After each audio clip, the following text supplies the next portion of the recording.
Fantastic. I'm just to explain my glancing around. I'm actually trying to go back and find. I probably should have done this before we jumped on, and Yeah, maybe, but find the genesis of the conversation. Um, mm. I don't know if you because if you can find it. Let's see if we can.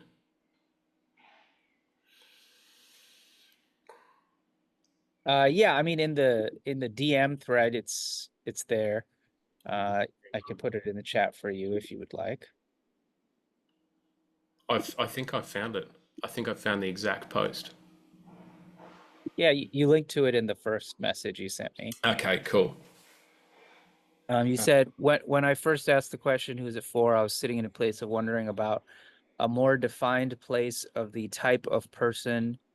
I noted in your writing style, strength and passion in sharing the message that would really connect with certain types of people. Um, Yes. so, uh, And you're so in your maybe I'll read what you responded yep. to the questions I had because I've found that.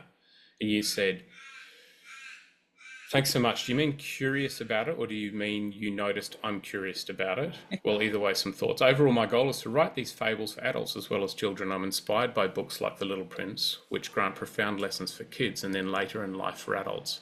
I believe there are way too few books out there like that, and I want to change that. I love that.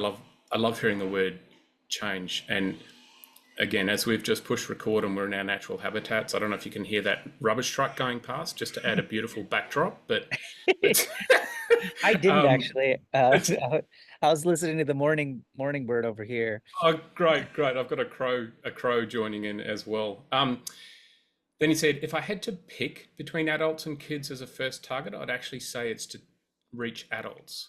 I think we deserve to learn from illustrated stories like this.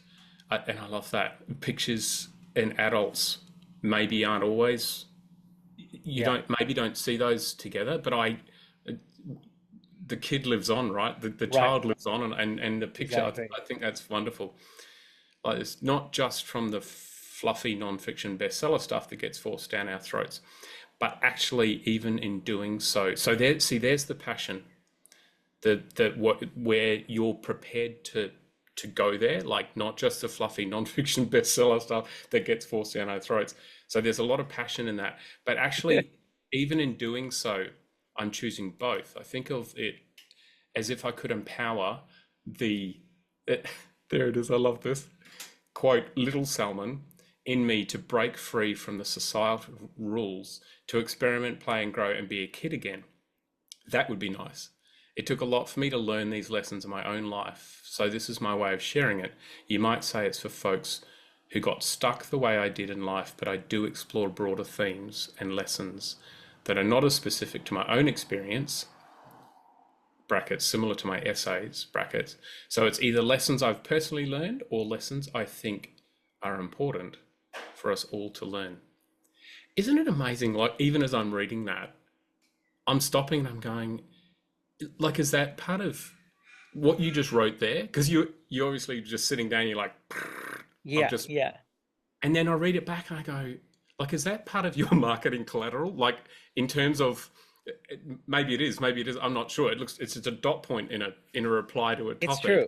It's true. I mean, I think bits of it probably are like even in the back of the book, you can see I reference specifically the book The Little Prince on purpose because I think it's a good signal of a type of person as a type of person who would maybe have run into that book or at least would be interested in what that book is. I think, there is a category of person maybe that doesn't trigger with, but I also don't think I am as clear, or maybe I don't say as often like I wrote this book so you don't have to read another nonfiction book or that kind of thing.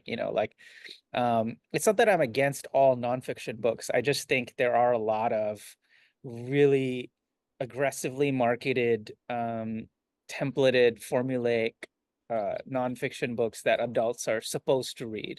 Mm, If you see like, oh, here's a list of books, you have to read these, and if you haven't, then you're like not a complete adult, or you don't understand.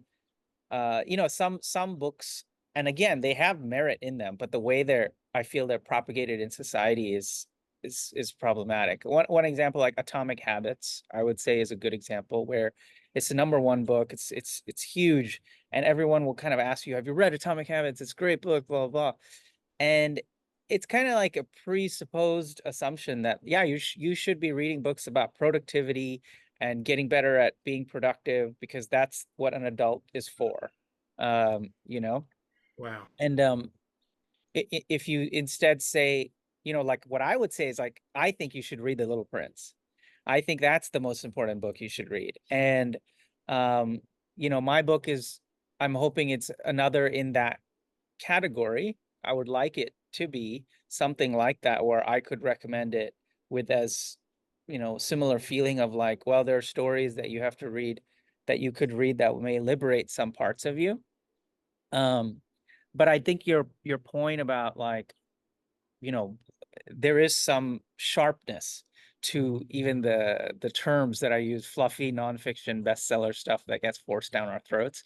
Yeah. Uh, and It's kind and of it's sharp. Yep. yeah, it's kind of sharp, and I'm sure uh and I think I do think I have some comfort in saying that because I have read a lot of it. I think it's one thing if you're kind of just like, well, I don't read nonfiction at all. I think that's one thing. I think you need to read them to understand there's some really good ones that will totally change your life, right? And then uh there's others that I'm not sure really warrant being included in our like societal curriculum, if you will, like Mm. you must read the following top 10 and they're always the same. Right. Um, Yeah, yeah. so so no, I think there could be more framing for adults in that regard. Whereas right now it's very gentle, it's very like this will be a nice break. There'll be good lessons, there's good drawings, and your kid might enjoy it also. And it's something for you to do with the kid. Uh, Yeah. and that is actually the message that has resonated more naturally. I think people expect that, like, oh, it's a book, I could read it too, but it's a kid's book that I can read also, which Mm. is very different than like, you know, as an adult, if I were to have a recommended book list for the year, this should be in it. Yeah, okay. And there's a couple of things I'm seeing.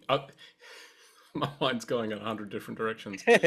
I've got the one thing I'm wondering is, do you think it's a children's adult book, or do you think it's an adult's children's book? I think the way that I think about it is I do borrow a lot from The Little Prince, right? In terms of how I think about what category it's in. And as a result, the first thing to note is that Little Prince fails to be categorized. It's not called a children's book. It's also called a children's book by some people. And so it really depends on who you ask. Mm, And so I will say something which can be categorized as and sometimes is just sort of a laziness in being sharp about your marketing, which is like I do think that differentiation sucks that it exists. um I think that I will, if I were to be dramatic about it, I would say I protest the idea that don't that you put me in a box? or just in general that like, oh, there are books that a children should read and you as an adult you shouldn't read them. They're not Mm, for you. If you're mm, reading them, you're acting like a child. You should be ashamed of yourself mm, for wasting your time reading a children's book. That's basically what we're saying, mm, right? For the children, it's a little more straightforward. It's like, oh, it's too advanced for them, so they can't read it yet. It's mm, more generous. But for adults, we literally are telling adults, you should not read these books. And so even that framing I really resent. But that said, I do think the fact that it's targeted not so there's also very strict grading. So there's like, a picture book, as it's called, which is like it's just pictures and a few sentences. And when mm, people hear the word children's book, they're actually often thinking of those. So it's mm, certainly not that. It's certainly not, the targeting that I chose was middle grades and above, which is usually kids who are like 7 or 8. And they can read they're called chapter books. It's Yep. weird terms that we come up with to basically describe, oh, it has words and like more words than pictures and the ratio, all these silly things. But I wouldn't say it's primarily for them, because I think that what they will get out of it I feel like an adult in the modern world might get out of it more than a child would, or an adult needs it more. Maybe. I don't really know. But if you force me to pick, I would say it's an adult's book that young middle-aged children can also read, Mm, because it provides these characters and these illustrations, and the fable format is very friendly for kids to enjoy. They may not get everything, but um, I kind of feel like middle grade kids are almost becoming adults, and they really understand a lot of things. That's another thing, is like most parents don't think their kids will understand, but they understand a lot. One of the themes that right at the beginning of the book, without spoiling it, it discusses a death that happens, and immediately that ages it to a certain place. But mm, I think it's really weird how you'll have parents that won't want them to read books about that, but several of their relatives died. We just had a pandemic where we talk about that. Like, what are you gonna do? Just put blinders on them? Uh, mm, you know, mm, you know, so mm. so in that sense, I can make an argument. Actually, they really need these kinds of stories. Um, so I don't really know. You're asking me to pick between me and Little Salma. I don't know how to pick. I feel like they should be the same person, because an adult should have a good relationship with their inner child, and both should be able to enjoy. But like I said, you could say, well, that's lazy. Someone pick one. We got to be more sharp. I can You, see that. you, I absolutely love how you've answered that question, because if I am anything, I'm the Prince of And. Um, I love that. That's a and good I story in somewhere in there. thank you. I don't. I kind of asked it, and I maybe there's a reason we've resonated and randomly connected across the globe like this, because there is a connection Mm, with. It certainly it certainly feels like your desire to build and into that answer, and what the work is. For me, it's quite beautiful, because I think I do see, and I think the separation between the child and the adult, and this journey, and where we're at. I know for me, as a 50-year-old man, that it's I see that you talked about little Salman, and I see little Daniel. I see yeah. a lot of that in my story, and hurts, um, joys, all of those things. They are one. That they're one in us, and I think that this conversation, or a lot of the things you're reflecting around, what I should be doing with my marketing, or who's it for, that question. Um, we can get very pushed down that path, that Yeah. you talked about, being forced down our throats, of having to pick the or. And I guess that's a way, maybe, to find an audience, or that's what marketing is like, who's it for. Right. But I love the fact that you're inviting. It's more inviting, it's more inclusive, Yeah. and we've seen things like that in things like, if you look at Toy Story as an example Yep. of another form of Right. media. But Right. the parents are sitting there laughing at certain jokes, Right. because the innuendo's deeper E- than. Exactly. And so I personally, I think it's fantastic, and don't have any desire to create an or. You're saying both is fine. In I fact, both is not just fine. We need it. Yeah. But I think your question highlights, like, you can go down the and route, but the specificity is still valuable. So it's not just, oh, just all children, all adults. Like, okay, well, why and what adult wants to read this or would want to read this, and why? And so there's a lot in there. that I've kind of embedded of like, well, I mean, the reality is like I worked really hard. I was sort of in startup cycle and kind of burned out, and I needed stuff like this to give me permission, right? And so when I think of the adults, I'm thinking, hey, I would like to give you permission to let that inner child in you sort of come up a little bit more.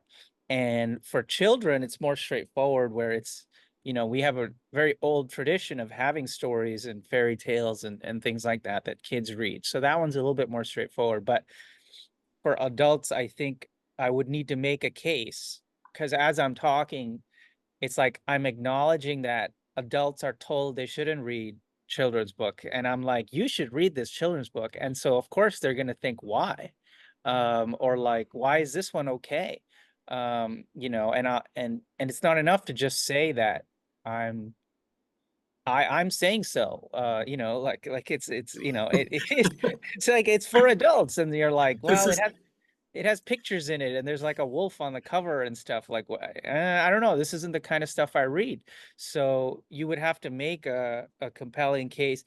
Interestingly, the Little Prince has been a very helpful tool in this regard, where if anyone has run into it, they understand that um they could have read it as an adult or have read it as an adult, and it's a different experience, and they understand that it's not weird for adults to read that. But um, there are a lot of hangups adults have about reading things that they think are too childish and not productive enough. So it's a recognition that I'm fighting that. That's what I have to fight, basically.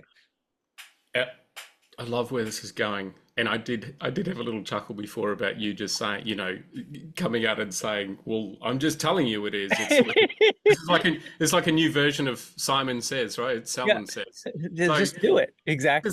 just so do you have Simon Says in the US, that game?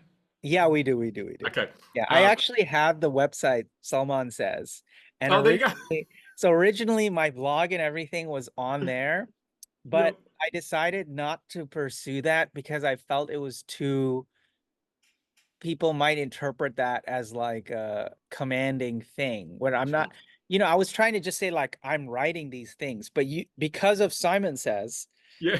the connotation is like, oh, I'm Salman, and Salman says do this and that. Yeah. And I'm no, that's not, I'm just trying to say that I said it because I wrote it. So I had to actually abandon it, which kind of sucks because I've continued to pay the yearly fee to renew that domain, and because I just can't let it go. Of But course. Of alas, course. it's It's it if I ever change my mind and decide to become a dictator of sorts, I will leverage that. a dictator of sorts. Yeah, I, just this is great. I love the fact that I've randomly landed on that, and you're like, yeah, yeah, I've got a oh website. yeah. Salman Oh Says. yeah. Oh yeah. That's so funny. Um, so there was something you said just a moment ago that took me somewhere. Oh, you were talking about, I get, and talking about the fight, if you like, to give permission Yeah. to for adults to see the material as you use another expression. Okay, there's permission Yeah. that we're talking about for them to see that it is also for adults. And this for me is where I go to, instead of the potential for a fight, it, I guess, is there another way in to that conversation? Right. Because you've done the launch. I've seen the parties and those sorts of things where, of course, we feel most invited in when someone invites us in, Right, and so right. Yeah, I think that, fight is probably not the right word, but it's a recognition that, like, sometimes, most of the time when I describe it, if I even say things like adults deserve stories too, adults deserve to learn from stories too, adults deserve to learn from stories with pictures too, then you get sort of an ease in the person, and they're like, yeah. And that in that sense, there's no fight. You just have to give them that, hey, it's okay, and they feel at ease because they're so used to being commanded to read more productivity things. And I do think, speaking to the times, I guess we're in a mode where people are quite tired. There's a recognition of the, oh, capitalism has actually maybe uh given us a life we don't really want to live. People are struggling with motivation to do work and stuff. And so I do think there's an openness um, to reconsider things, look at things in a slightly different way. And I think those are probably the most viable candidates to receive an offer like this. Like, hey, here's an offer for you to just play a little bit.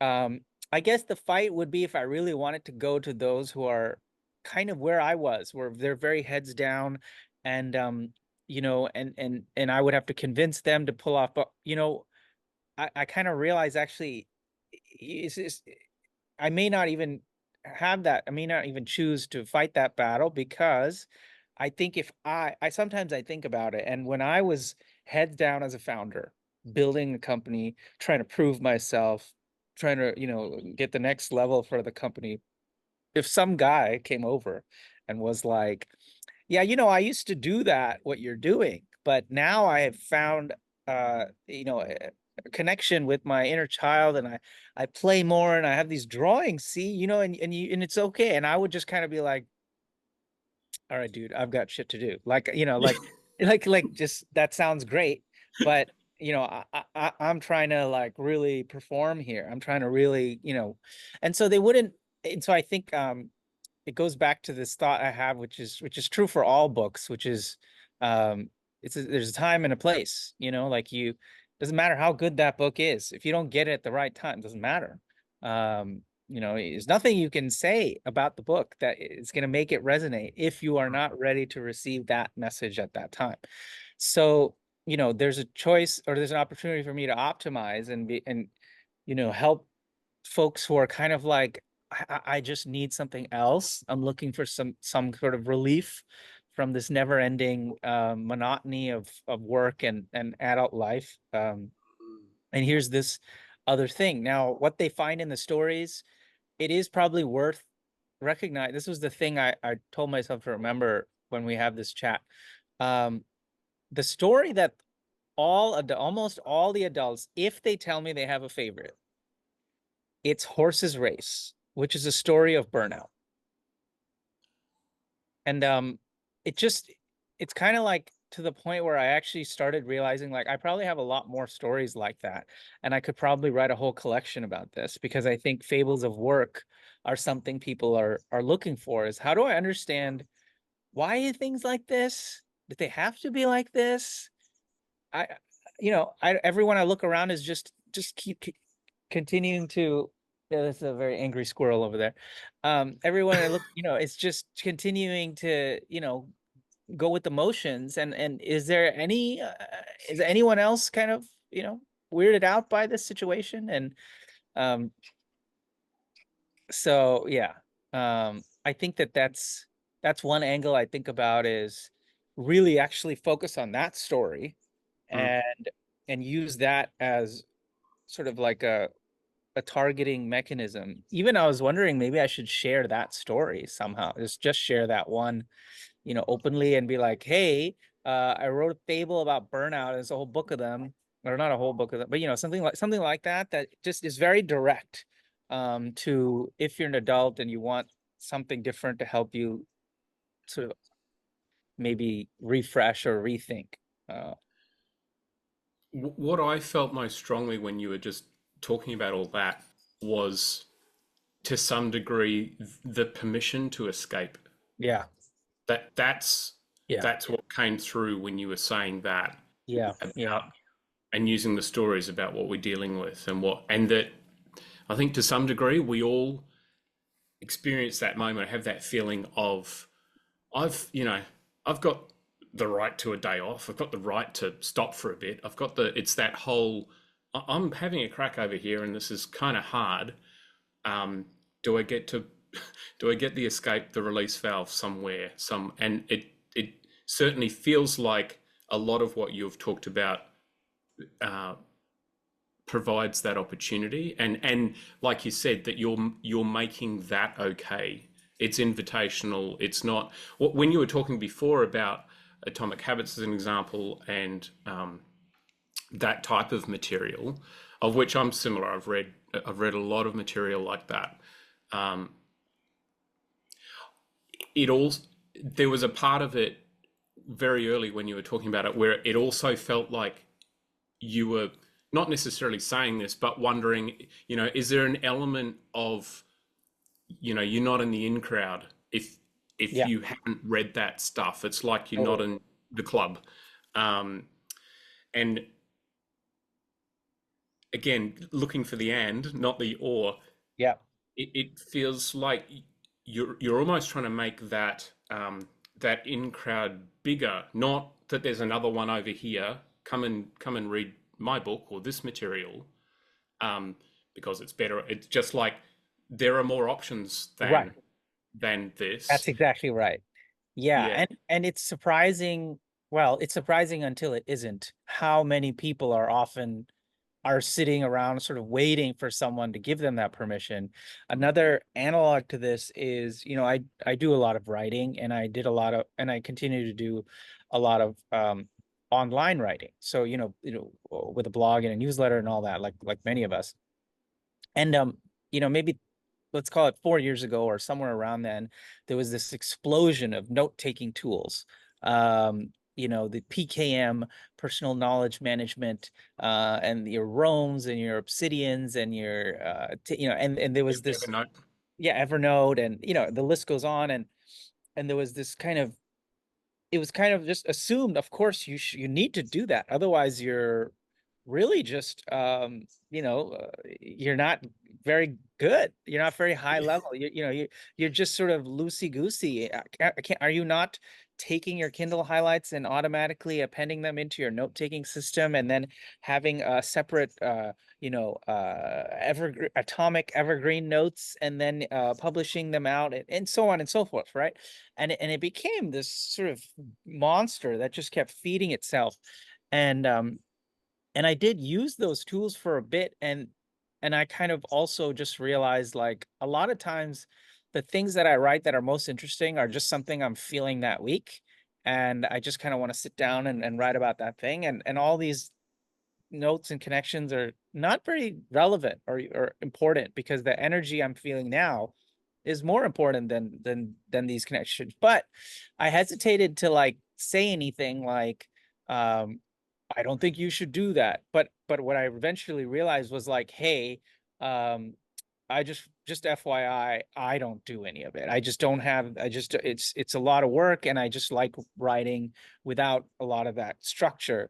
And I found that a lot of people had responded and saying, like, "Oh yeah, me too." Like, "Oh, thank God." Like, somebody whose writing I follow, now I have permit, sweet. I don't have to worry about that thing, because there's all these courses teaching you to do that, and so on and so forth. So I think it's right what you said of not, like, framing it as, oh, do this over that. It's just saying you don't have to do this. And if you want to know what I mean, or how, you can feel a little bit differently, here's a thing. Because I'm kind of realizing there's two aspects of it, which I haven't fully rocked how to include, is like, there's the actual stories, and then there's me, a person who was a startup founder, very serious sort of sounding thing. Like, oh, CTO, whatever. It's very like, Do that sound again. ooh, like ooh, like Ooh. it's very like, it's like a, this the status sort of egoic tendency to view these things as very important. Um, I'm sort of channeling more of the Little Prince's wisdom. Like, my interpretation of the book is that adults, everything that we think is important is not that important, and all the stuff that's really important we forgot. And the kids, they remember, and they don't even know that they know. They just are kids, so they just know. But we are trained out of it.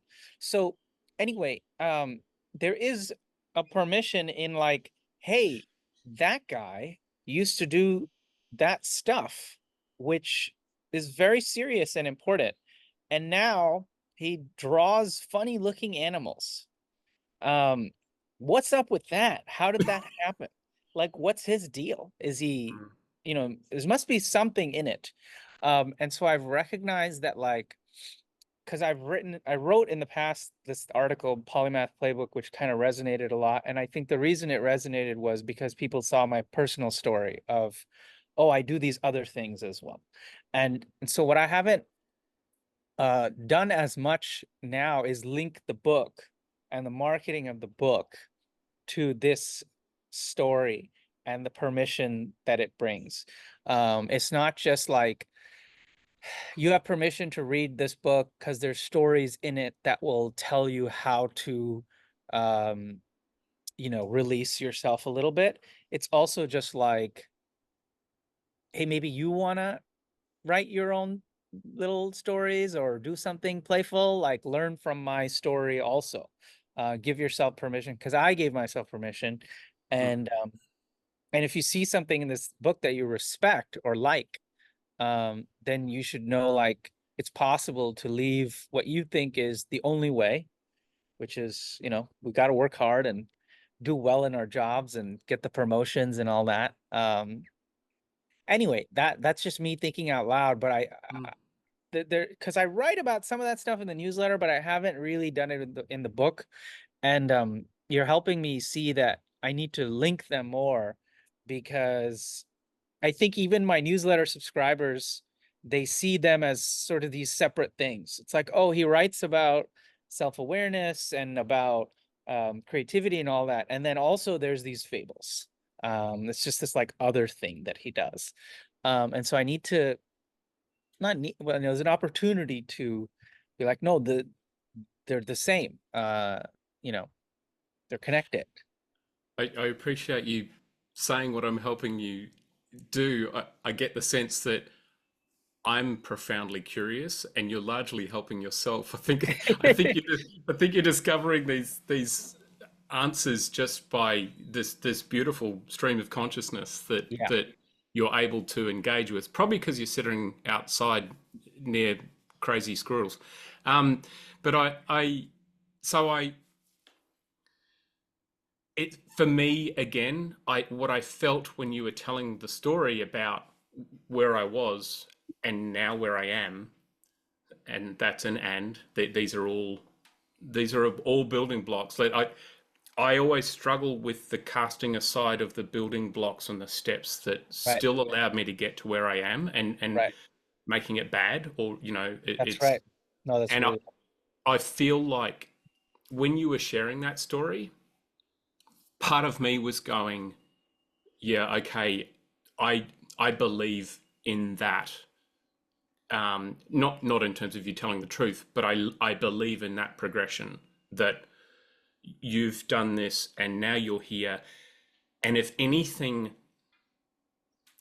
espouses a truth in Salman Says, as far as that ethos is concerned, that story of you getting to and finding yourself in the place you are now, that had legs for me. That had something that I'm like, okay, I'm cool with that. And the permission question, that for me was sort of soundly responded to or answered, or yeah, just there was something there I could hold on to that had something special for me to go.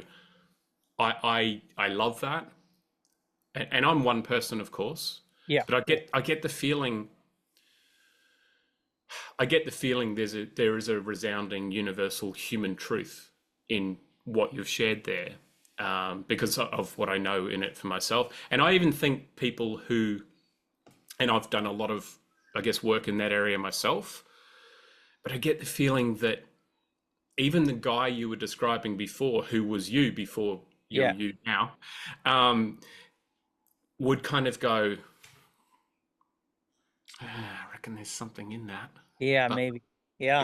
it, that's what I think, and I also feel like all Mm. these people that you've exposed the work to, and being vulnerable with yourself, because there's so much of you going into this, and I don't think you probably don't even appreciate the beauty in your ease of sharing it and how you're talking about it from a vulnerable place, that some people would be like, you know, I feel like Beaker on the Muppets right now.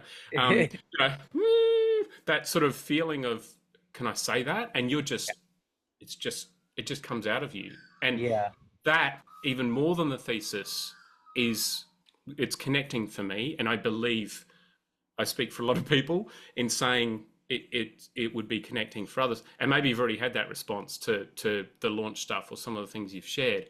Um, I'm, I'm really keen. I don't know if you've got anything to say about that, but No, I'm also, I appreciate I'm, that. I mean, I think one of the things that's been useful is years and years of the sort of the personal essay and newsletter writing, and really trying to be honest and vulnerable about my journey, um and sort of getting, exercising that muscle where I'm able to just look at it objectively, and being in a lucky position where I don't really have, I think also, like, sometimes you can't talk about certain things. Generally the topics that we're addressing, I'm free to talk about, so that's a nice thing. But yeah, there is a little bit of practice in it where I feel like it's important to it's the ammo for the writing, right? And so I'm pretty good at always trying to, well, what's in there? There's something there. And I generally find that if I don't bring it, some element of me into it, then you can tell the writing's a little, like, I feel like, I don't want to use the metaphor, but I remember reading once where it's like, well, you have to lose something into the piece for someone to get something out of it. And you don't have to use this, but if little blood or something from you has to come out into there, and then when someone sees it and they receive, oh, I got something out of it. And if you don't, then it's just kind of, it's a very well constructed piece of writing perhaps, but it doesn't have soul in it, it doesn't have you in it. And so it's an exercise every time I write to try and bring some element of that. And that's why a lot of the stories are really something from me, and then I abstract them and whatnot. But mm, what I'm curious about is, a lot of these stories are things I've written, and I've had some conversations with my the the consultant or agency that I work with to help me produce the book. So I had an indie support agency, basically called Otterpine, and they helped me with layout and printing and lots of little things along the way. And one of the things that her and I have talked about, is when I had started and I first signed up for writing community, I actually had signed up to write a book, which was supposed to be the book of the sort of the polymath playbook and set of ideas. It was supposed to be a sort of nonfiction book about, well, here's this thing I've done with my life, and maybe if you're like me and you want to do these different things and unleash these other sides of you, this is how you would actually do it. Or at least this is what I've done, and if it works for you, it works for you, kind of thing. And when I sat down, I just didn't have the right energy to write it, and I decided to go in towards the fables instead. But now I'm in this position where I've written this book of fables, and I still have those stories. They're coming up even as we talk. They're a good framing for how I did this book. And so I kind of have to decide, do I have the energy to now go and shift into that? The reason why it's relevant is, after spending time marketing the book, getting Amazon reviews, even getting it to 50, honestly, was a lot of work. mm, Um, and going to events and doing the book promo thing, and realizing, like, okay, this is it. This is like a lifetime commitment now. You're going to be promoting this book and talking about it. It's going to be part of your work and all that. The idea of another one is just like, dude, are you kidding me? Um, but if it was another book of fables, I could at least sort of share. the realm of what I'm talking about, right? It's like, well, here's the story. I write these fables, and there's two of them now, or there's three of them now, right? And maybe slightly different in theme, but you get it, right? Blah blah. If I write a sort of a nonfiction book about these lessons of how to, it's essentially really would be very explicitly, okay, here's a book that gives you permission to have more sides to yourself and expand your identity and be a multi-maker or whatever terms I come up with. Um, it would be very explicit. Then I would also have to be I was thinking, I was like, oh, I'm gonna have to like have one audience for that and the marketing that I push for that, and then another audience for the fables, and like, are they the same, blah blah. And it just overwhelmed me so much that I was like, no, I think at least now I just need to give myself some space. But I thought I would mention it because it's an interesting challenge around sometimes the story that might get people to buy one book is actually even more compelling, um as a story that you want to present to people, um to a lot of people. Like, what they want is the permission, and they want it in a very maybe explicit way, like very directly. Dude, like the reason the polymath was so successful, I think, was it just said straight up. There's a quote called "Jack of all trades is a master of none," but did you know it's the full version is "Jack of all trades is a master of none, but oftentimes better than a master of one." Our society is built for specialists. We're factory workers, and this is not great if you have these other sides of you. So anyway, all that is to say, I'm now seeing like ways to that I need to like think of how do these live together, um because I cannot have them as separate things. It's too much work, frankly, to have so many different, um who am I speaking to, and what am I trying to tell you, and what am I asking you of you. um so anyway, that's what came to mind, was like, okay, is there a way to mix them? If so, then maybe, well, I don't know. This is so good. I'm kind of sitting here buzzing just with all the things, the place you're in and all the things you're considering it. I know what I felt as you were talking, and I'm no specific consultant or guru in the area, but I can share with you what I saw and what I feel as I've been doing this work myself. Yeah, And that is that I feel as if, and I wonder how you feel about this, that the polymath, that the guy behind the stories, um, the dude, um, is in some ways going to be sharing that curriculum of who he is through the work, yeah, yeah, yeah. through through Really the resonated. stories.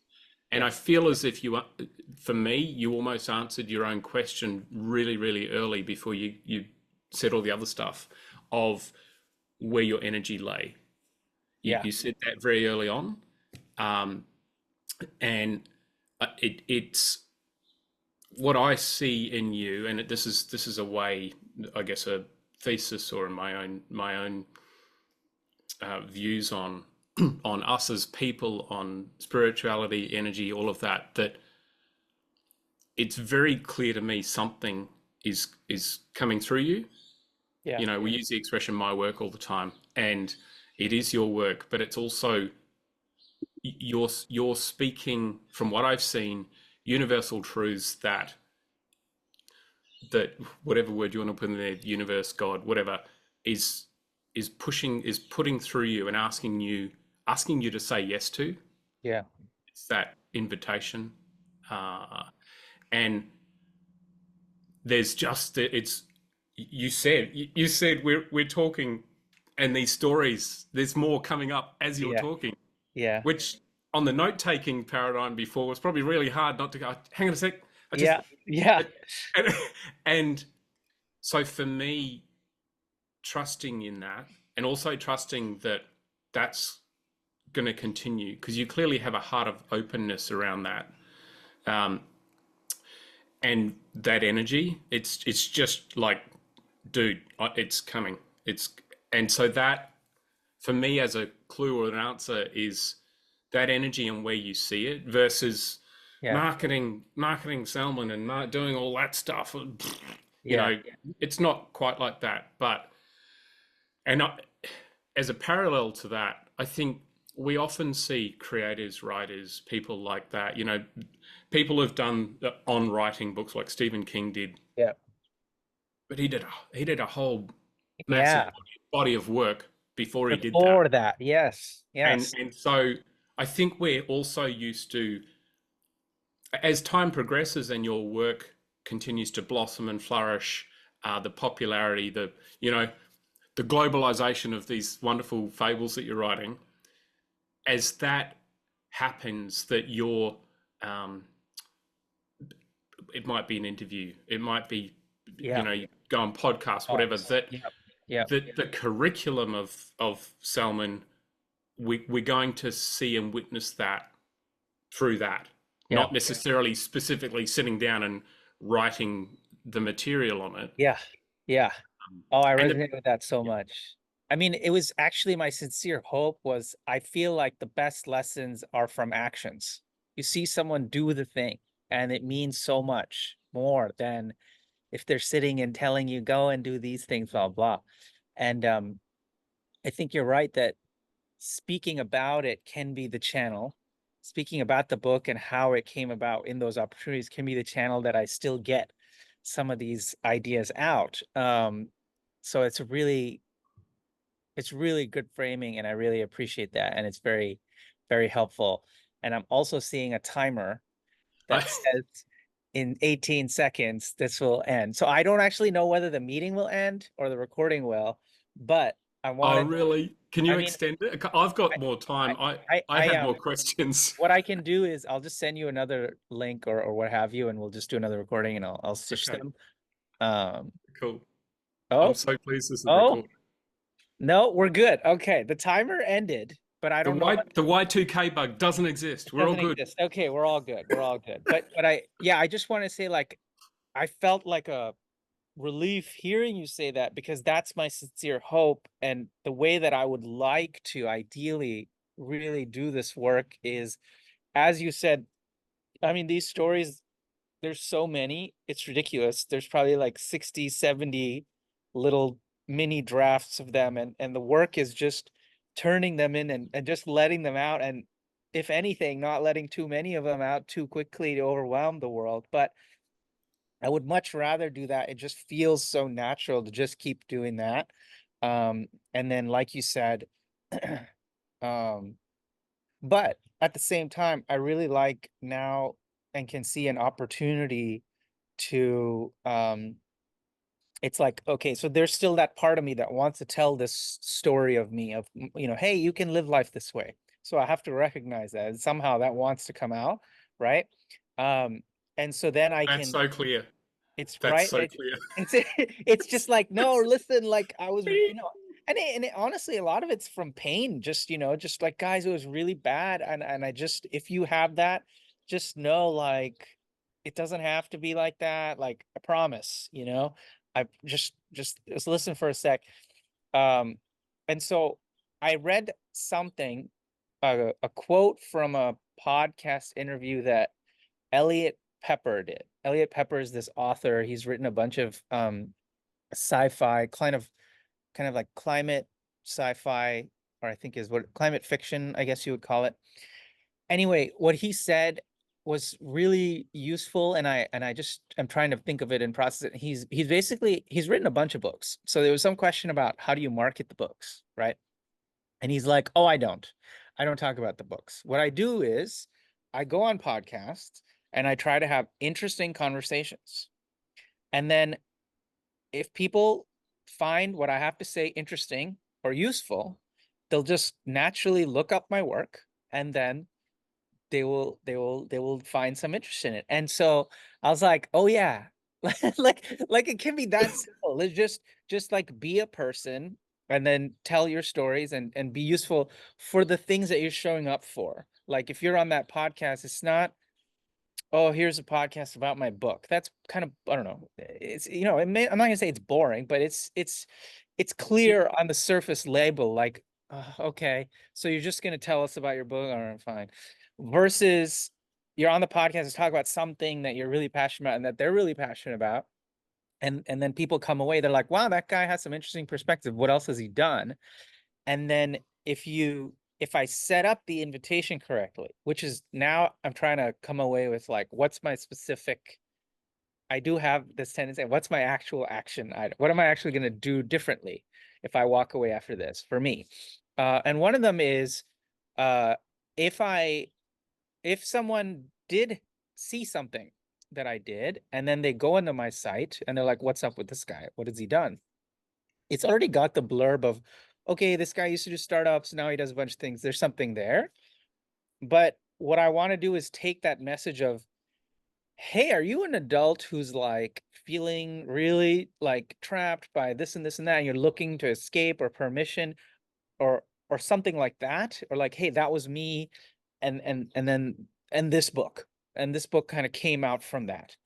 Then it's much more like of a effective targeting. Like they can look at it and then make a very informed decision of whether it's for them or not for them, Mhm. versus right now where it doesn't make it that clear actually. It just kind of just says, well, it's inspired by Little Prince. So if you know what that is, then you kind of know it's probably something like that, and then that's fine. It Sure. says it's for adults, so oh, I'm an adult. Yeah, but like, listen, there's just really trillions of books for adults. It doesn't say anything on its own. So I feel like um having that message, and then as they say, like the CEO or in their company, and as a marketer, you have to just say the same thing like thousands, hundreds of times again and again and again. So I kind of I'm gonna need to really come in and be like, yeah, so this happened, this is what I did with my life, and this is what I feel is important for adults to know, and I wrote this book for that. You can check it out if you want, kind of thing, and bring it out that way, versus it's not really, doesn't really matter that it's a fables and the Little Prince, and that stuff can be interesting, but I really want to focus more on the adults. In fact, I really forgot that I said that to you, that it's a focus for adults. Because as I've been going out and doing these talks and going to parties and stuff, the kids messaging has really resonated. And so sometimes uh you can be told what it is by what people are talking about it as, um and then you forget, like, what did I really want? Oh, yeah, I wanted to free some grown-ups, Free, so free the grown-ups. free the grown-ups. Get the That's, captives free. I love that word, by the way. So in the Little Prince, they don't say adult. It never says adults. He says grown up. It's a Yep. childish way to refer to an adult. So even the word itself, if you see the word grown up, you're like, I'm a grown up, but do I ever call myself a grown up? I don't. Who calls people grown up? A child. And immediately it just sets the frame. I just love that word. So I probably should use it more. Mm, mm. Anyway, that was a lot of miscellaneous, but I've got my little note from our call. That's going to be my to do. I'm going to update the landing page for this. I Nice. That's I like that. really What? appreciate Yeah, yeah. So I'm loving. I'm learning so much as we go along. Uh, I'm pleased. I'm so pleased this is recorded. I really am. it. Um, I do think you're right. I think it was a good idea to record it too, because like this is the kind of stuff I also in my newsletter, like, and whatever I share, you want to talk about these questions. But one of the challenges with writing is there's generally an expectation of answers. So you kind of like, oh, so I did this exploration. Here's what I learned, or here's what I concluded. And in this case, we do kind of have that. But to be honest, I wasn't really expecting one. I was kind of expecting that we would just maybe raise some more questions, which is usually also useful. Um, but it's nice to know I've got at least some easy clarity. But anyway, you were about to say something else. oh, maybe. I think what's funny. I'll circle back to the comment I made earlier that um, landing on a place of feeling like you've found some stuff out or you've answered some things again just highlights the fact of I think how much the answers are actually there in Yeah. you Yeah. um, uh, already, and Right. that that's exciting for me to hear that, and that for your sake, and oh, that was the other question I was going to ask. You made the comment about thinking about what you might do differently out of this conversation. The first thing that came to me, and this is the way my brain works, is automatically to consider the other side of that is you've thought of things you're going to do differently. Have you thought of anything you're going to do the same? Yeah, it's the just keep the writing fables stuff. And here's a funny thing. That is the only thing I actually have. So the way that my life is structured now, I still work in startups, but I work part-time. So there's fixed days, call it 2.5-ish days in the week that are completely dedicated to, I'm in engineering, I work in an AI startup, and I work on those things. So then I basically have 2 days to decide what to do. And now that I've launched a book, there's it depends on the week. Sometimes there's anywhere between 1 to 4 days of stuff. Sometimes there's an event. Sometimes I have to, whatever it is. This is a mix. So there's not really a ton of time. It's not like in the previous era, I guess I would say, I had more freedom to work on a big creative project and do my newsletter at the same time. And now I was like, yeah, I can't do that. At least not for a while. It's going to be promo and then just the newsletter. But what I did was I started publishing new fables in the newsletter, which was it might be interesting to share how that's gone. Um, so the one thing is, it's the fables comes fairly easy to me. I mean, sometimes I'm like, this must be bad then, because I mean, it just came like that, and I just wrote it, and then I shared it. It must not be that good. How could it be? Because other Wow. things are so hard, everything takes so long. But literally, I'll be walking and I'll write it on my phone, and I've published and I've shared those stories on stages, and people come up I'm like, okay, well, I just got to keep doing those because that's what I have space for. If you can do something like that where it comes through, it's like, just keep doing that, dude. What's your problem? What a Um, beautiful place. yeah, it's a great play and it's really fun. I remember there was a moment I was sitting over there and I had an idea for how to change the story and I was giggling. And I don't remember the last time I've been giggling while working, just sheer like like in a literal sense. I was like, yeah, I think this is good. This is a good place. So another thing that was interesting That's was, so. That's sorry. That's just. I just. I don't know. I feel like we have to have a moment of reflection on that because that's just. That's so good. Like I can see you over there now, like yeah, giggling, yeah, I and was literally like, there's there's just this funny story I wrote, which I'm gonna publish it soon about this. Um, it's about pigeons, and it's a great. I actually really like the story, but I had this funny twist ending, and I don't know. I think fiction is amazing. You can just make things happen that are funny but profound. It's great. So here's an interesting thing. So I've been writing this newsletter called Quick Brown Fox for almost 4 years now. And in the newsletter, I write about some stuff about self-awareness, some stuff about creativity. I put art in there and drawings and stuff. And a lot of the people that subscribe, they subscribe for the polymath stuff when it went viral. So like half of them. And then I was like, my book's launch was coming up. And I was like, well, this is not great because none of these people know what a fable is. And I'm about to like ship them this book and be like, by the way, that thing that I was working on, it's like out now, even though you don't know what the shit is. And I was like, they're gonna be like, what is this? Unsubscribe, obviously, right? Because they're just gonna be so confused by it. And I was like, okay, what I that's need to not do. that's not where my brain goes to. But Well, I yeah, mean, it's just like, let's be real. The newsletter fatigue thing is real. And there's definitely been times where I'm subscribed to something and I'm like, huh, what is this? Who are you again? Unsubscribe. It's just like if it's not that clear, there's just too much. And I totally get it. It's gonna hurt my feelings yep. in any way. It's like, dude, you're gonna unsubscribe. This is not clear what the heck you're doing. Um, so I was like, okay. in the 6 months, I have 6 months till the book comes out. I gotta start publishing fables in the newsletter. And I was like, should I have a separate newsletter? And decided no, because I was just like, I don't have the energy to maintain two lists. And I already had work to make this list, so I'm gonna keep it in this list. So I did. Substack has the sections. You can have like a section for this and a section for that, and they'll still send, and then people can unsubscribe to one section if they want. So I was like, okay, I'll publish a fable, and then I'll say, well, if you're not really interested in fables, you can click this and it'll unsubscribe you just from the fables. So you don't have to be mad at me and everything will be great. Right.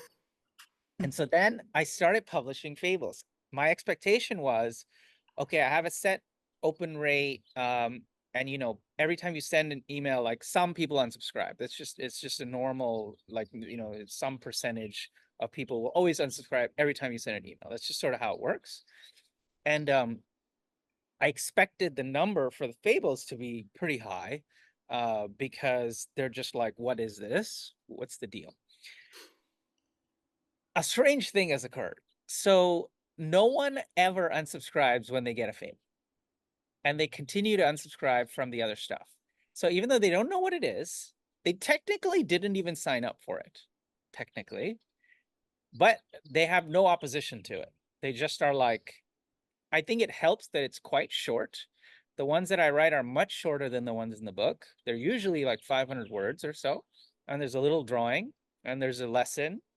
And I'm like very happily surprised that not only are they not offensive, but they actually get more engagement also than my other stuff. So it's just a funny, interesting lesson where, like, my biggest fear was like I was gonna, what's the word, like bring in something and then it'll ruin the existing thing, right? That's what my fear was.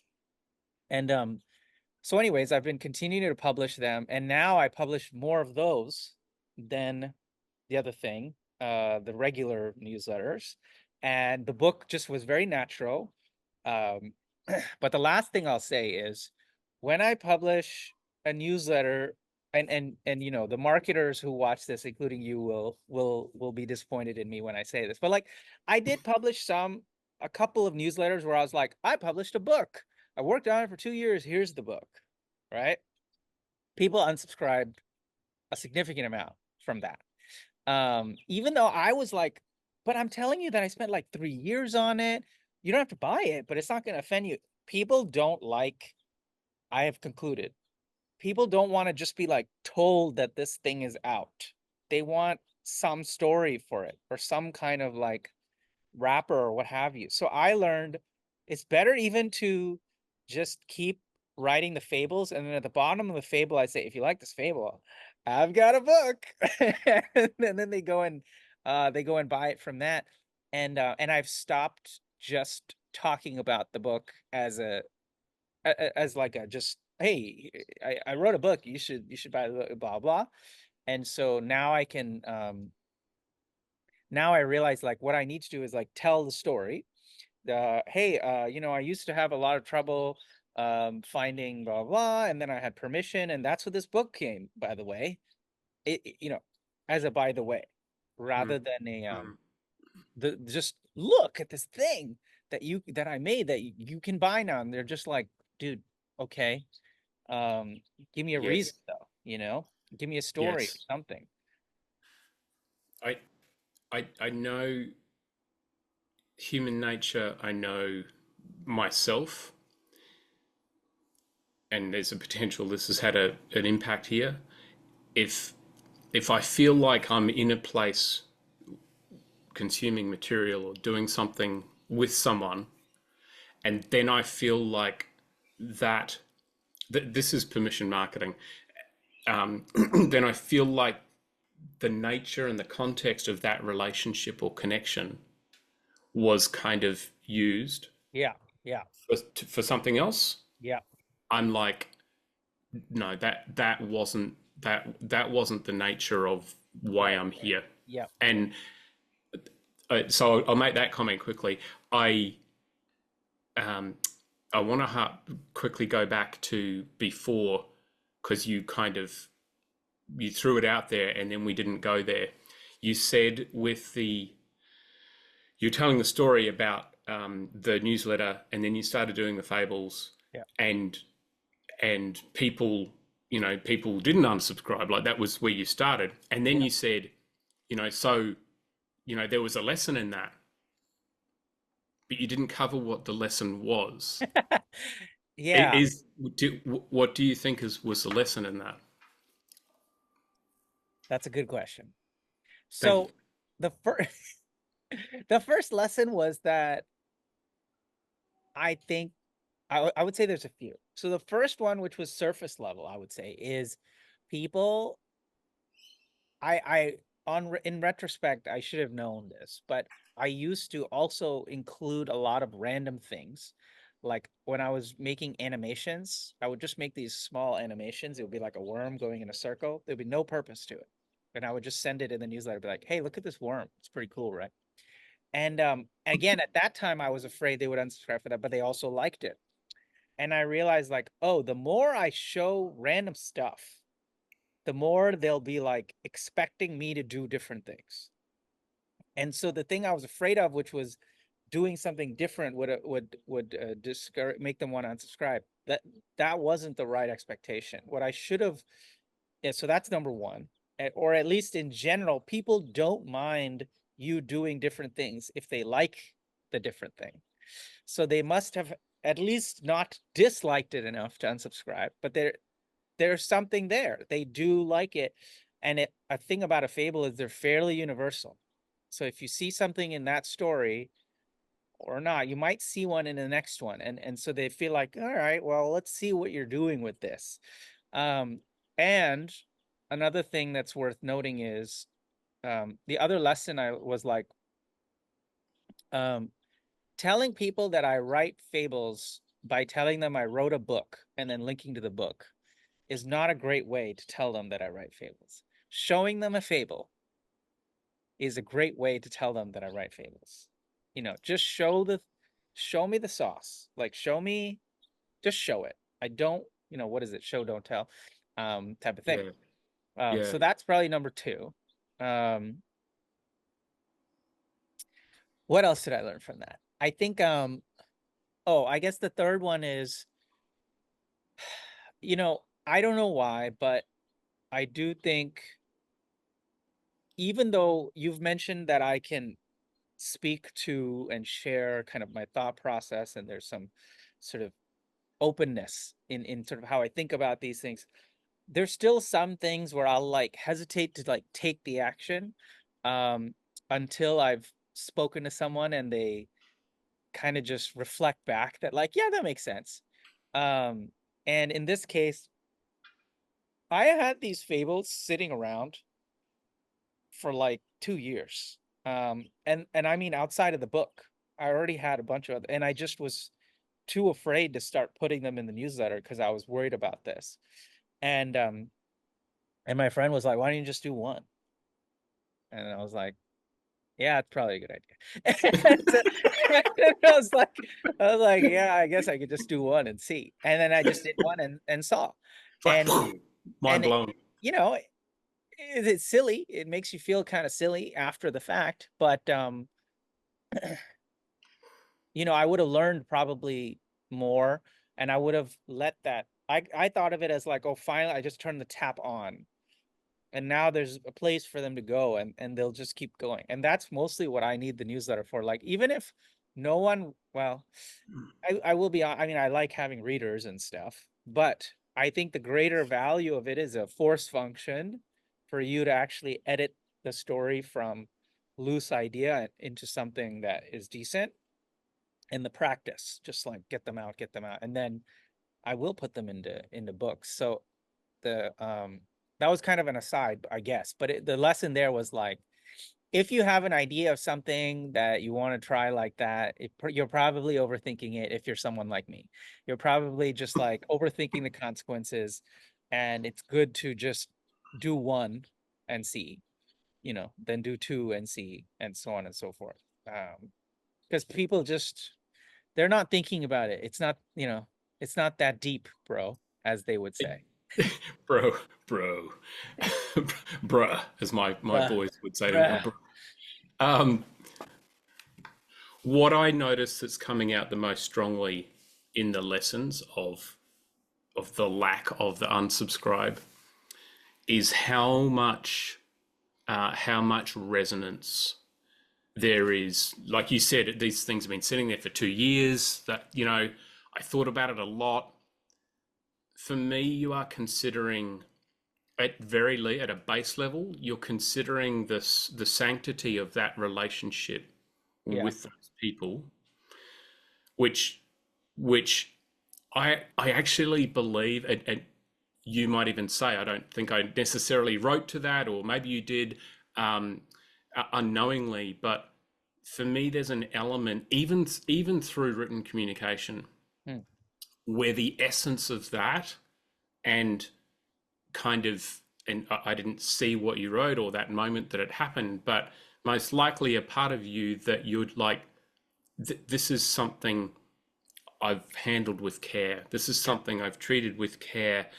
And it's just another part of me. And I don't need you to buy anything.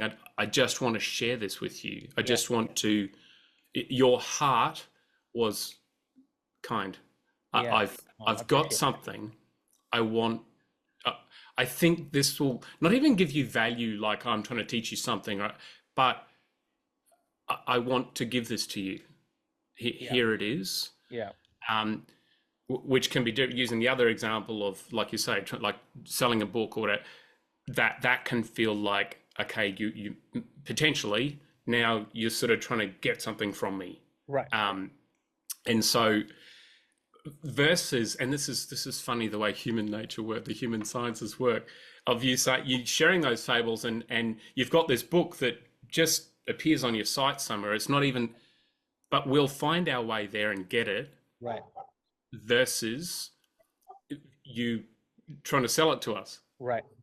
And that, it's funny, it's kind of weird, but It's funny, but yeah, you're right. That's the way it is. And I think you're spot on too, because my newsletter's always been free.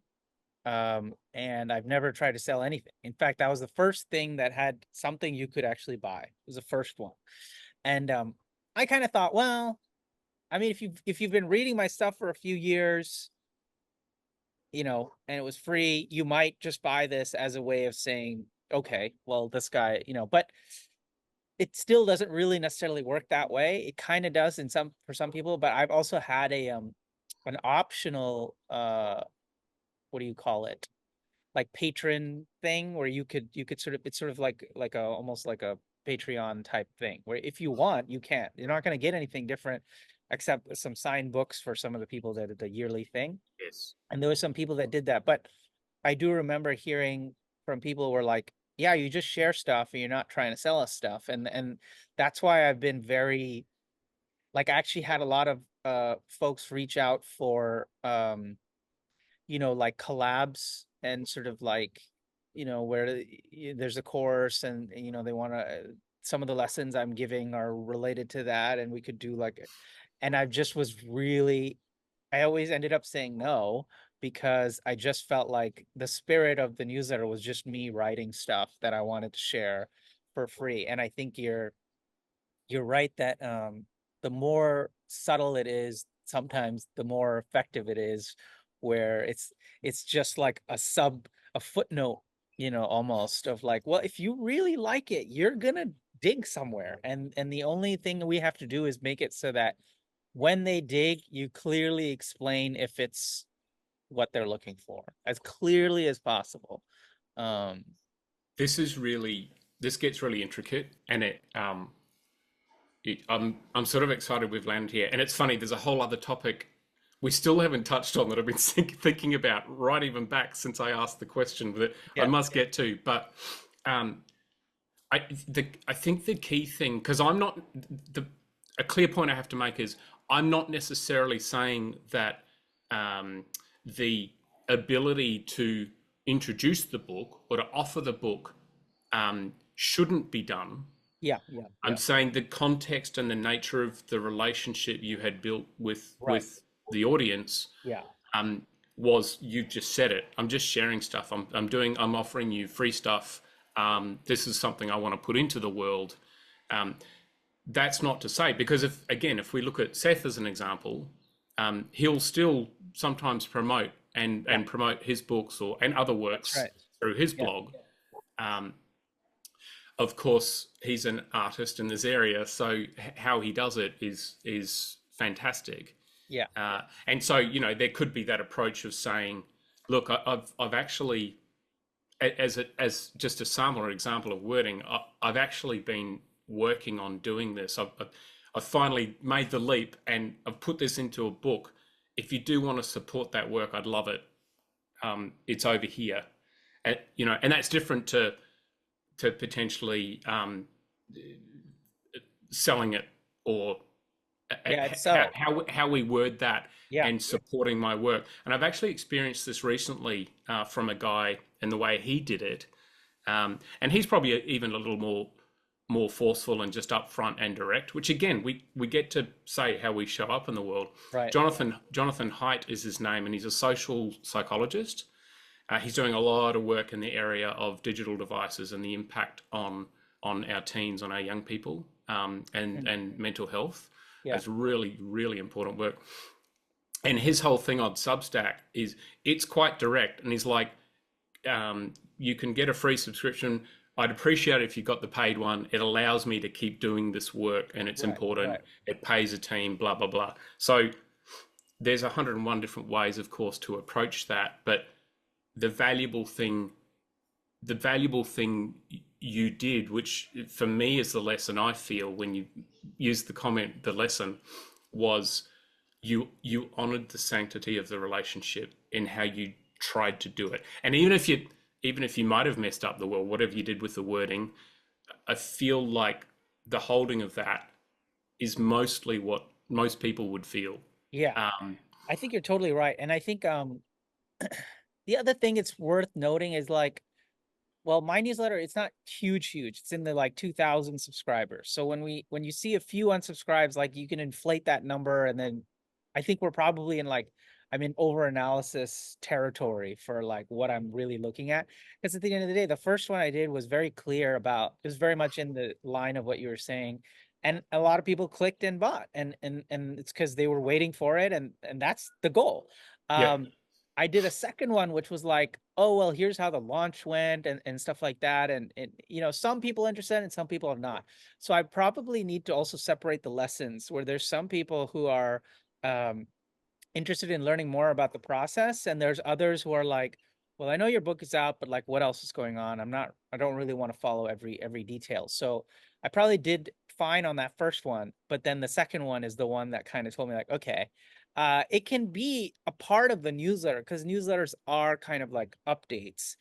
But I also had a little while ago switched into a format where it is a newsletter, but it's mostly essays. So it's very much there's a piece and I'm speaking to you in it, and it's not like here's a bunch of updates and links and stuff like that. So it's like an expectation setting thing. Like, what are they expecting from you? And if they see something different where they didn't get some kind of essay or some kind of like, all right, did I get something from this, then maybe they may not be as interested. And so it's probably a lesson on that.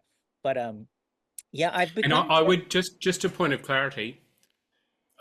I think maybe, or it's probably just a more explicit way of saying it. That did I get something from this? Potentially more so, did I get what I was expecting from Expecting. this? Yeah, yeah, yeah, because I've set expectations with what I've written and so on and so forth. And sometimes I think in that case it probably would have been perfectly.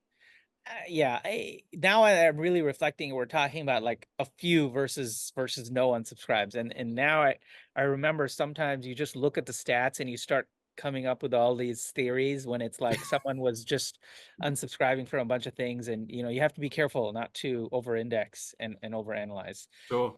But yeah, it's good to know kind of like um to hear also what you were saying about the sort of respecting that relationship that you have, because I've been very hesitant and careful, and there's a lot of advice like you should publish once a week and be very consistent and so on, and I tend to not do that. I tend to publish when I think like I said, there's like a piece of, I think there's a piece in me in this thing. Okay, let's send that.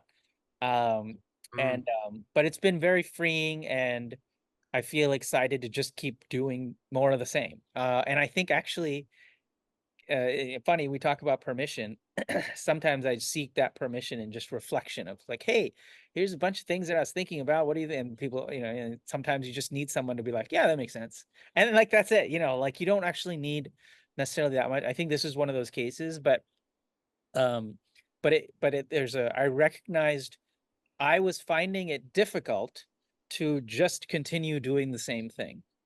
um where like you finish this big project, and you hear people are like, well, what's next? You don't want to say, oh, I'm just gonna keep doing more of the same. Just continuing the exact same, no, nothing big. Just, you want to be like, well, I've been thinking about this other book and blah blah blah and this and that, and when's the next collection of fables? When it's very clear with my energy, also my energy levels just in general. There's a lot of stuff going on, and you have limited amount of energy. So I feel like now more than ever I need to be really, really efficient with like don't just do a bunch of stuff. Be really smart and do the things that you really want to do, because you don't have infinite energy, and you don't have mm, all the energy in the world to just I tend to do lots of different things, as mm, you mm. probably. Yes. But Yeah. it's a helpful permission to give myself of like, hey, that thing that got to where you are now.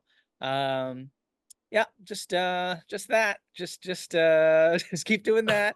And it's only, it's literally been like 2 months since you launched the book. You don't have to, make another book now. Just keep doing it. And these are really basic things, but it just goes to show like the power of these sort of like some projected expectations, some verbalized expectations that we see from people around us, and how it can influence you and make you feel like, all right, what are you doing? Um, and it also, it tells a lot about the people. Like there's some people that will ask me, um, and they're very much in the business mindset of everything, and I'm kind of trying to tell them, I'm trying to actually figure out my identity as an artist now, because I go and I was reading at this poetry event, and I'm like aside fellow poets, and I'm trying to figure out what stories am I telling, and it's a very different way to approach work. And I still have a lot of startup friends, so they'll ask me like, all right, well, what are you doing to like ship the next thing, and like blah blah, blah, what's your campaign plan, and blah blah, blah. And so anyway, all that is to say, it was a good refresher and reminder, like, yeah, I did a lot of good thinking to get to where I was, and I had some strong signals to develop the practice of writing these fables, and I did the work of opening the tap and creating this channel. So sometimes just keep doing it. So that's to answer your question in a very long way. That's what I want to just keep doing, is just do more of that. Perfect. Perfect. Well, this was Oh, really, really fun and really energizing, and we went in a lot of fun directions. I wanted to hear more also, because I know you are exploring a lot of these questions. Maybe we can have like a follow-up or something where we come on. around two. I Yeah, appreciate that. I've loved every second of it. I'm a curious person, and so the polymath is alive in me as well. yeah. I still had other question I hadn't finished asking, but if you need to Yeah. get going, No, I'm not sure. why I don't we jump into that one? It's getting to that point for me. Yep. It's almost 7 here, but yeah, Okay. why don't we touch on that, and then we can. Okay. Oh, I as a quick comment too about all the people you're potentially bumping into that are doing things differently or asking you all those questions, was it felt like we returned to right where the whole thing started, that's and people true. who are reading the nonfiction stuff and the things Mm-hmm. we should be doing You're instead totally of right. maybe what I could be doing. And 100%. Yeah, and so the one of the big questions I had was stylistically. I think one of the things that stood out to me in the fable writing um, was, and I do wonder if, in a really clever way, Dr. Zeus even had some of this stuff about him. And when you said what adults' favorite stories were, and it was going to be like a potentially a children's book, that um, I was wondering if "Oh, the Places You Go" was going to be the answer, because Yeah, yeah, I personally love that. I love that yeah. book, um, but I think he certainly comes at times from a place of like almost this fierce strength in some of the messaging through his writing. And that passion, we used the word passion before. I felt like in stylistically in the what you'd written, there was some pretty like hard hitting messages, Mm. stuff that talked about, I forget the language. There was something you wrote about the life we live and Yeah. and it was very definite, Mm. which I appreciated. Mm. Mm. That's something where, from an audience perspective, I'm engaged with that because I like that definition, and for me, the more we get into an area that's um, Yeah, fluffy, let's use that word, that's right. That's uh, right. we can, I don't know. I know for me, having boundaries or those types of clear, like, yeah, what is the type of life I really want to lead? Yeah, That and to go a little bit like bang bang, like yeah, go go do shit, like yeah, yeah. because otherwise, where's that life going to lead? And Right. so that strength in the way you've written and put that into the fable, and I don't know if you know the bit I'm talking about, but um, I'm I'm really curious how that has in the conversation about who's it for. This was part of where I came from because I know you're you're sort of writing in a world at the moment that potentially is getting more to the grey or don't say firm things like that, and Yeah, you're even doing it in a genre like fable writing where it potentially maybe there are people that want it to be gentler or and I appreciated the way you wrote. So in yeah. the who's it for conversation, which can sometimes be, Mm. who are the sneezers, who are the people that are going to consume it and come to a launch and then tell a few friends, oh, this guy has written some great stuff. You need to read it. Um, Yeah, yeah. what's my question? Is there a question in this? Um, probably in considering who's it for, because I know this was the other bit. I know when I read that or I'm thinking about maybe reading it with my kids. They're a bit older now, so it probably we're not at that stage anymore. Yeah, yeah. Um, I was wondering how I might navigate that conversation with them if I'm doing it with them because I used to read them stories every night. Yeah. Uh, how that paradigm plays out in the work. That's a really interesting question. Um, Many thoughts come to mind. I think a lot of it I think is a benefit of the format choice. So I think if you were to read let's say all of my essays, all of my nonfiction essays, I think the best ones would exhibit some of that sharpness and clarity because I found the courage to use it.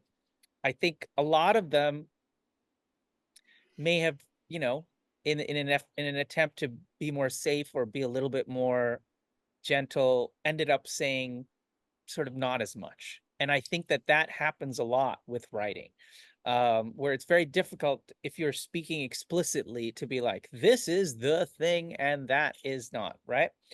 Um, Now, fables are interesting. And the story that I'm looking now, the one that you comment on is called The Fool is Free. And I really like the story. This is another one of those stories that just came and then I just wrote it. And the way that this story works is there's this sort of auditorium or some kind of thing where all these men are standing around and they're very stiff and they've been assigned a role at birth, and they just do that role. And there's this what they refer to as the fool enters, and the fool starts to try and sing and does a bad job at it, and then he tries to juggle and does a bad job at it, and tries a bunch of things until he figures out that he's actually really great at being a pied piper of sorts, and uses the flute, or anyways. And so this whole time, they're mocking and laughing at him, but he's the only one in that whole group that actually tried different things. And so there's this line at the end of it, which is, the people are silent, staring, wishing, wondering, dreaming, doing all but trying. They are never willing, not even for a moment, to look the fool. They all look away to hide their inward sighs, saved of shame, but damned with regret. On their deathbeds, as they shut their eyes, they finally see only the fool is free. Um, Now I had a couple of people reply to this, and specifically the line "saved of shame but damned with regret" really just hit them like an arrow. And it's really wonderful to hear from anybody that reads anything that you write. But in particular, he just was, it really just hit me. And so there's a couple of things. I think the value of doing that now, the way that these fables are written is either you see yourself in it or you don't. And if you see yourself in it, you need to make sure that there's an opportunity for them to be like hit with it. And there's usually lines that have to be a little bit more in the definite side rather than, oh, well, they kind of regretted their lives, but overall they felt fine. Like, it's just like, all right, well, what are we doing here exactly? Like it doesn't always end happily. In fact, a lot of the endings aren't particularly happily ever after. It's not fairy tales, they're fables. And another thing about the fable is you must have, ideally, especially with the format of size, like I told you, these shorter ones, right? You got to have a lesson. What's the thing? What are you trying to say? And this is actually very liberating. It's very liberating because if you're trying to write an essay, you're usually trying to say a few different things, and then you kind of meander around. And maybe if you're really lucky, you actually really synthesize it down into that really cohesive Paul Graham level sort of essay. But I find it very difficult and very rare to actually accomplish that. Whereas with the fable, I usually start with the lesson.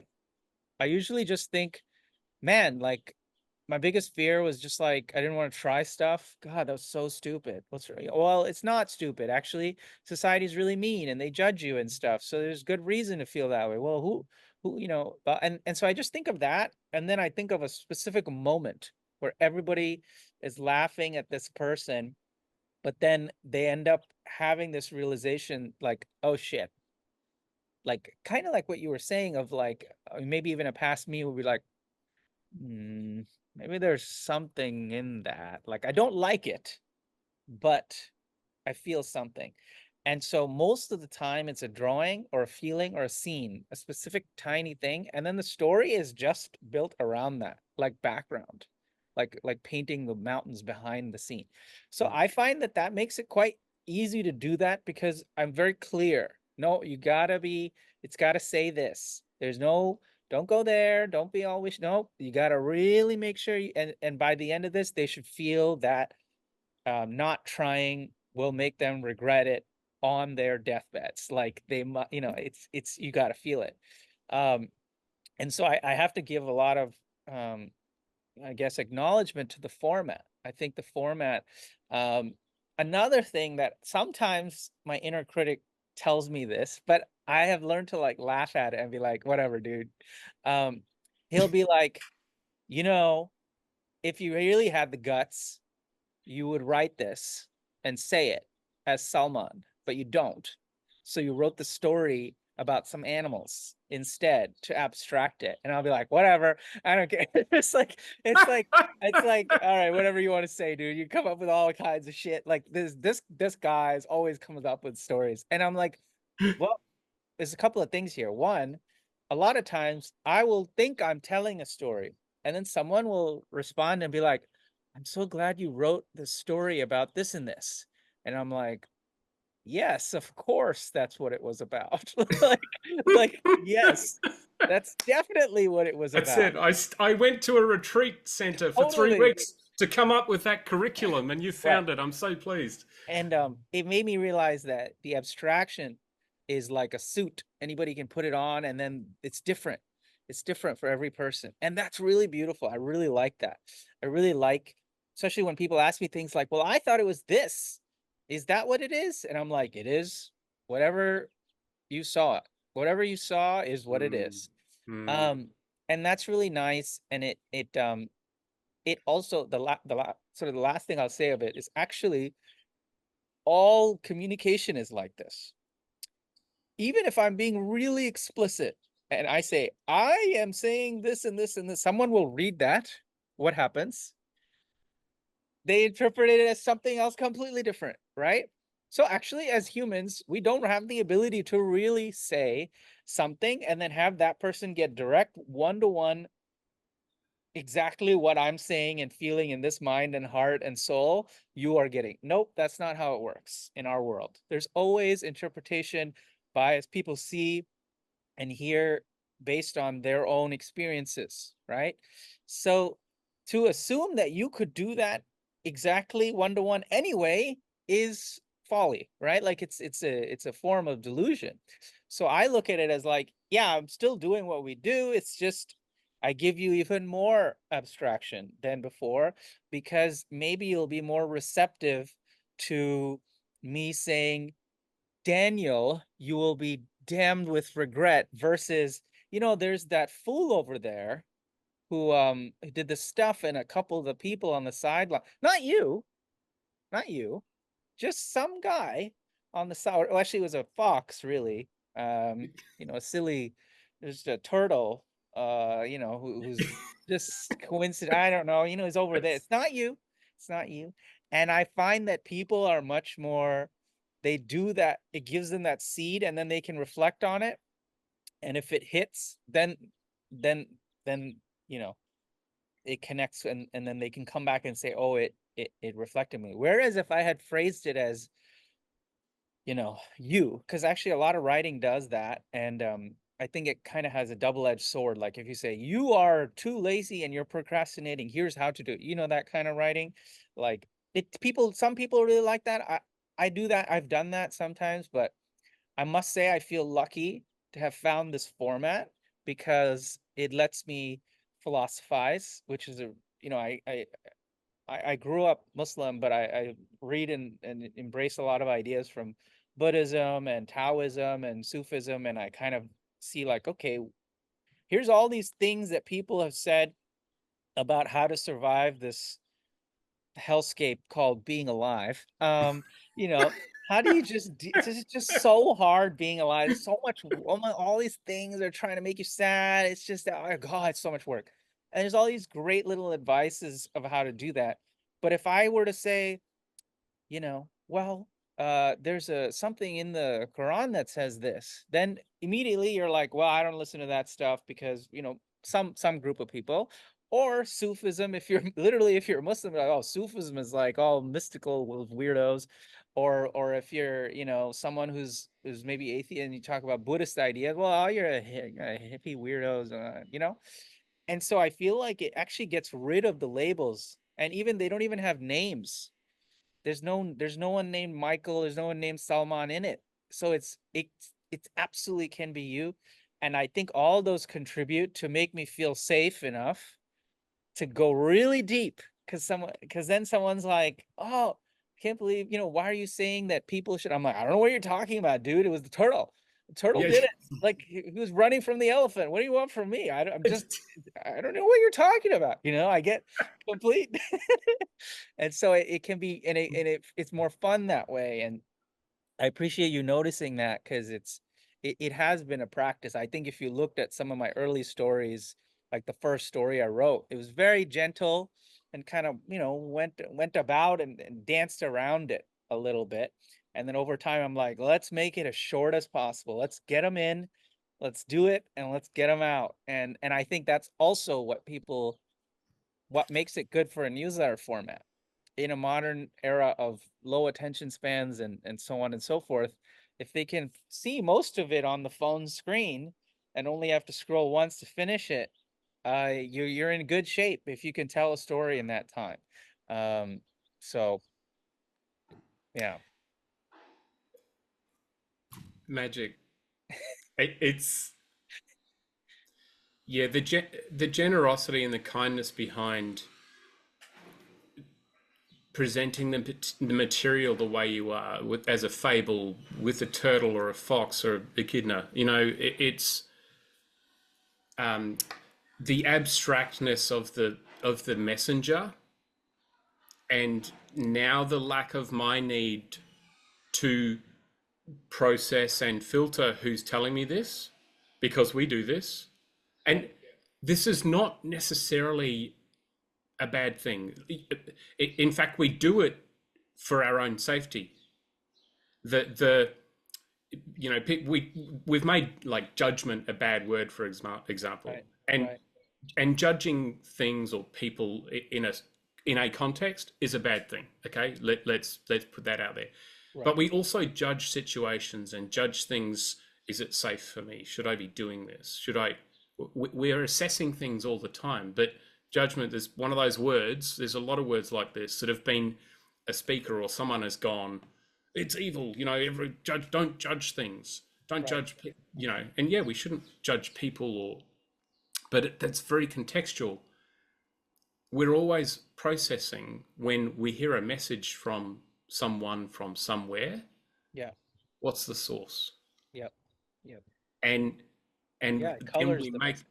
we Right. sorry It colors the message, the source. we make a decision on, like you said, whether we're going to receive the message, whether Right. we're going to. And when we have the additional layer of a person telling me, this is the one-on-one thing you're talking about, in the process of hearing that, it might be the greatest truth that could ever change our lives. Yeah. But if we're not in a place to receive it, or the because the person it's coming from, we have a challenge hearing that. And I I tend, or I don't tend to, I teach through the kindness work that we can actually receive a truth from anyone, anywhere, at any time, Yep. Yep. no matter the the brokenness or all the things we struggle with, because we all have it. Yeah.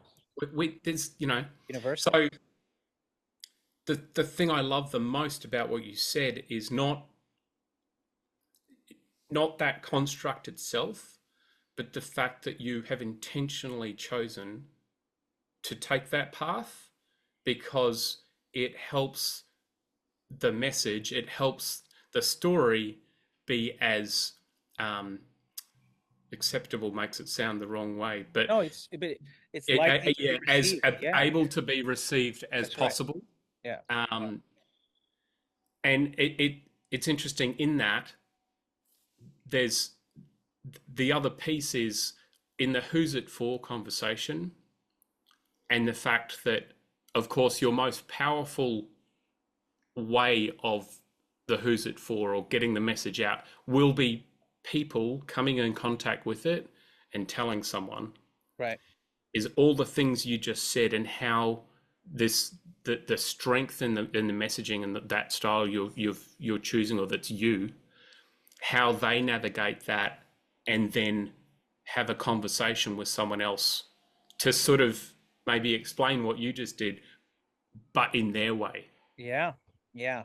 I mean, one can hope. I look forward to that. I also um I think hearing hearing what they took from it is also such a gift, because I could never, it's not like I'm sharing an idea or something and then you kind of either resonate and agree with the idea and I get sort of a yes or no on that. It's kind of more like, oh, what part of your, what story do you have where this story fit on that, like a stencil?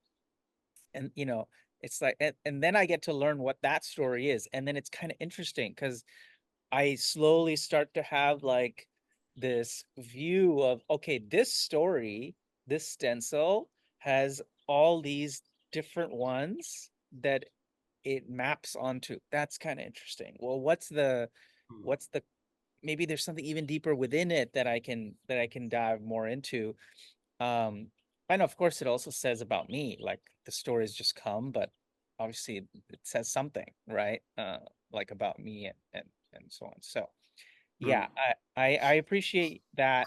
I mean, I also will say I chose to do fables just because, like, I don't know, I was doing drawings and then I tried to write stories about them, and then, the things that inspired me kind of led them to that. So I won't pretend like it was completely intentional in that way, but as my practice developed, it was mm. a choice of recognizing what makes it resonate more and more friendly even to myself as I read it, of like, what was this? If it's, is it a what is it? Oh, okay. Let's really nail it down. And it's a good force function. I love the Like, questioning and the listening. You, the things you've practiced there. Most importantly, that you do it. You probably do it without thinking. You're asking questions. This is a polymath, right? But you're asking questions and listening, trying to find the truest form of what it is you're on the planet for, what right. it is that you're here for, and Yeah. that's I think that's awesome. Well, thanks for helping me reflect on it and for joining me in this conversation. This was a lot of fun. I, I appreciate the opportunity. Thank you. I don't know. We've we've managed to go 2 hours. I don't know if we have to should break this into two parts, and I'm fascinated to see. I'll be fascinated to see. We chuck it up there. We can talk about how we share it or whatever. Yeah. I might The, just, the, I mean, I can just put it on, I have a YouTube channel I could upload it onto, and we can link to it there. I also think it might be, my only regret was by choosing to be outside, maybe the sound quality on my end wasn't as good as it normally is, but I think it would be an interesting podcast. I have like the newsletter has a little podcast thing. Because I actually haven't talked a lot about, um, some of the processing and some of these decisions and questions. And I know, that folks are always interested in that. So, what I might do is just add a little intro at the beginning that just frames our conversation, and then I'd be delighted to upload it, and I'll put it. We'll start with Ethos, and I'll share it around more from there. But yeah, Fantastic. yeah. That's so Thank you exciting. again for the prompt and for making the time. I appreciate it. My pleasure. Thank you. All right. Well, we'll talk more soon on Ethos, and have a good rest of your day. Sounds good. Yeah, you too, Salman. See ya. Bye. Blah blah blah. We just record it, and we can ship.